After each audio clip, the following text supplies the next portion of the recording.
ആലത്തൂർ ലോക്സഭാ മണ്ഡലത്തിൽ എൻ.ഡി.എക്കായി ഇത്തവണ ബി.ഡി.ജെ.എസിന് പകരം ബി.ജെ.പി മത്സരിക്കും. കഴിഞ്ഞ തെരഞ്ഞെടുപ്പിൽ ബി.ഡി.ജെ.എസിന്റെ ടി.വി ബാബു മത്സരിച്ച സീറ്റാണ് ഇത്തവണ ബി.ജെ.പി ഏറ്റെടുക്കുന്നത്. മണ്ഡലത്തിൽ സംസ്ഥാന നേതാക്കളെ തന്നെ പരീക്ഷിക്കാനാണ് ബി.ജെ.പിയുടെ തീരുമാനം.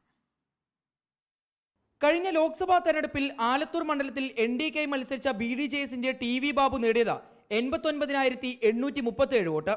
2014 ബി.ജെ.പിയുടെ ഷാജിമോൻ വട്ടേക്കാട് നേടിയതിനേക്കാൾ 2034 വോട്ടുകൾ മാത്രം വർധന. ശബരിമല വിഷയവും സംസ്ഥാന സർക്കാരിന്റെ ജനസമ്മതി ഇടിഞ്ഞതും ഏറെ ചർച്ചയായ മണ്ഡലത്തിൽ പ്രതീക്ഷിച്ച വോട്ടുകൾ പോലും എൻ.ഡി.എക്ക് നേടാൻ സാധിച്ചില്ല. കണക്കുകൂട്ടിയ മിക്ക മേഖലകളിലെ എൻ.ഡി.എ വോട്ടുകളും എത്തിയത് കോൺഗ്രസ് പാളയത്തിലേക്ക്. ഇക്കഴിഞ്ഞ നിയമസഭാ തെരഞ്ഞെടുപ്പിലും അത് പ്രതിഫലിച്ചു.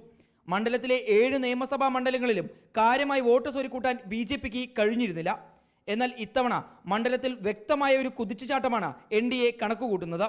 അതുകൊണ്ടാണ് ബി.ഡി.ജെ.എസിന് പകരം ഇത്തവണ ബി.ജെ.പി സ്ഥാനാർത്ഥിയെ പരീക്ഷിക്കാൻ മുന്നണി തീരുമാനിച്ചത്. പരമ്പരാഗത വോട്ടുകൾക്കപ്പുറം 2024 ആവുമ്പോൾ വലിയ സ്വാധീനം മണ്ഡലത്തിൽ ബി.ജെ.പിക്കുണ്ട്. കർഷകർക്ക് വേണ്ടി നടത്തിയ സമരങ്ങളും വികസനമില്ലായ്മയ്ക്കെതിരെ നടത്തിയ പ്രതിഷേധങ്ങളും തെരഞ്ഞെടുപ്പിൽ വോട്ടാകുമെന്ന് തന്നെയാണ് പാർട്ടിയുടെ പ്രതീക്ഷ. യുവമോർച്ച ദേശീയ സെക്രട്ടറി ശ്യാംരാജിന്റെയും മറ്റ് പുതുമുഖ സ്ഥാനാർത്ഥികളുടെയും പേരുകൾ ചർച്ചയിൽ ഉണ്ടെങ്കിലും നിലവിൽ രേണു സുരേഷ് എന്ന വനിതാ സ്ഥാനാർത്ഥിയെയാണ് ബി.ജെ.പി മണ്ഡലത്തിൽ പരീക്ഷിക്കാൻ സാധ്യത. Reporter Iqbal Arkal, in reporter, Palakkad.